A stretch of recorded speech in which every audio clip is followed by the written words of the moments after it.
Law of attraction के बारे में डिटेल में जानना है तो सब्सक्राइब करें अमित कुमार पॉडकास्ट।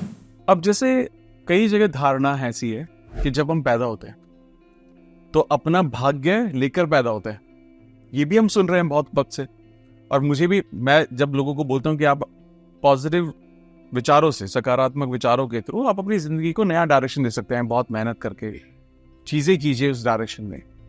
लेकिन लोग फिर भी यही बहाना लेकर आ जाते हैं जो आपने कहा कि अगर सब कुछ पहले से ही डिसाइडेड है, हमारे पैदा होने से पहले ही, तो फिर कुछ कर्म ही क्यों करें। बिल्कुल, इसलिए सब इन बातों पे विचार मत कीजिए, सिर्फ कर्म कीजिए। जो आपको ये कह रहे हैं कि जी भाग्य है, भाग्य में होगा तो मिलेगा, ये सब आपको आलसी बना रहे हैं। ये सारी बातें आपको आलसी की ओर ले जाएंगी और आप आलसी हो जाएंगे कुंभकर्ण के जैसे, और कुछ नहीं कर पाएंगे। इसलिए इन बातों को, वही मैंने बोला, सब बातें सुननी भी नहीं चाहिए। यदि आपके सामने ये बातें आई तो सुनो भी मत, स्किप कर दो, हमें नहीं सुननी ऐसी बातें। हमें जो आलस्य से भर दे वो बातें नहीं सुननी, जो पॉजिटिविटी से भरे हमें वो बातें सुननी है और वो बातें ही करनी है। हमें नहीं सुननी ऐसी बातें। आप जो कहते हैं जी भाग्य में होगा तो मिलेगा, तो भाग्य में होगा जो मिलेगा, तो फिर सेना का जवान जाए ना। सेना में इतनी दौड़ भाग क्यों करता है, क्यों इतनी वो रनिंग करता है, और क्यों इतनी कठिन कठिन वो परीक्षा देता है, और कहाँ कहाँ से गुजारना पड़ता है उनको। तो फिर भाग्य में है। अब सैनिक, अब जैसे कर्नल है, अरे भाई आपके भाग्य में तो कर्नल बनना था। अरे भाई भाग्य में नहीं था, उसने इस कर्नल तक पहुंचने के पीछे जो मेहनत की है, उसकी मेहनत ने उसे कर्नल बनाया है, उसके भाग्य ने नहीं। भाग्य तो अपनी जगह काम करता होगा, कोई दिक्कत नहीं, हम ये नहीं कहते, हम भाग्य को नकार नहीं रहे हैं, परंतु भाग्य के भरोसे बैठना अज्ञानता है। कोई कर्नल यदि ना मेहनत करता तो क्या कर्नल हो जाता? अब आईएएस का एग्जाम आप दे रहे हैं, तो क्या आप बोला कि जी भाग्य में होगा तो हो जाएगा, आप चलो फिर पढ़ो ही मत, तो बन जाओ फिर आईएएस। कैसे बन जाएंगे, कैसे कलेक्टर बन जाएंगे? मेहनत तो करनी पड़ती है। मतलब कर्म के बाद फिर भाग्य आ जाता है। जी भाग्य 99% कर्म होता है, 1% आप भाग्य को कह सकते हैं, 1% आप मान सकते हैं भाग्य। लेकिन मैं 1% भी नहीं मानता, क्योंकि मैं पूरा पूरा कर्म को मानता हूँ और भगवत कृपा को मानता हूँ। हमारे पास भगवान की कृपा, भगवान कहते हैं तू चल मैं तेरे साथ। और जब भगवान हमारे साथ हैं तो फिर हमें भाग्य की भी आवश्यकता नहीं, भगवान तो है।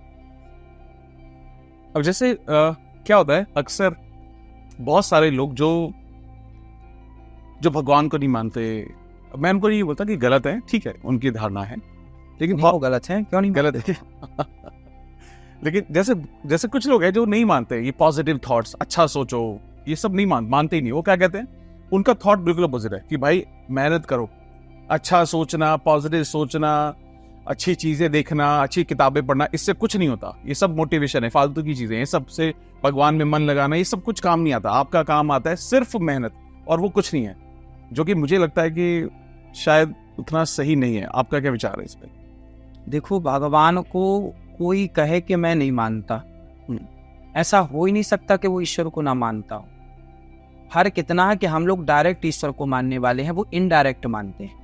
ईश्वर को माने बिना गुजारे नहीं होगा, कैसे होगा?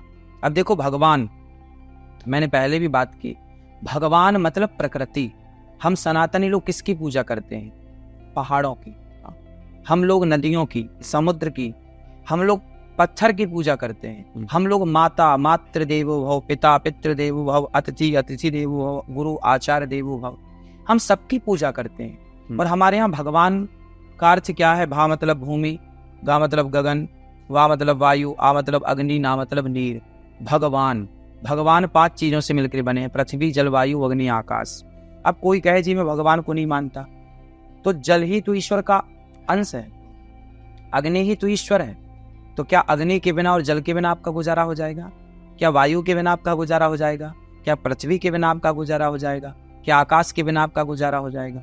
तो आप कैसे कह सकते हैं कि मैं ईश्वर को नहीं मानता? सब मान रहे हैं ईश्वर को, हाँ, आप कह नहीं पा रहे हैं कि मैं मानता हूं, जबकि आपका गुजारा हो ही नहीं सकता ईश्वर को माने बिना, क्योंकि प्रकृति ही ईश्वर है। जो प्रकृति आप जो देख रहे हैं, आप जो देख रहे हैं वो ईश्वर है। ईश्वर के अतिरिक्त आप कुछ देख ही नहीं सकते। इस संसार में ईश्वर के अतिरिक्त क्या है? जैसी माटी से बना घड़ा, तो घड़े में क्या है? माटी है। लेकिन आप व्यवहार में क्या बोलते हैं? भाई साहब एक घड़ा दे दो। आप ये नहीं बोलते भाई साहब एक माटी दे दो। है माटी, लेकिन आप बोल रहे हैं घड़ा। उसी प्रकार है ईश्वर। उस ईश्वर को ही जगत कहा जाता है, संसार कहा जाता है। ये संसार है, संसार नहीं है।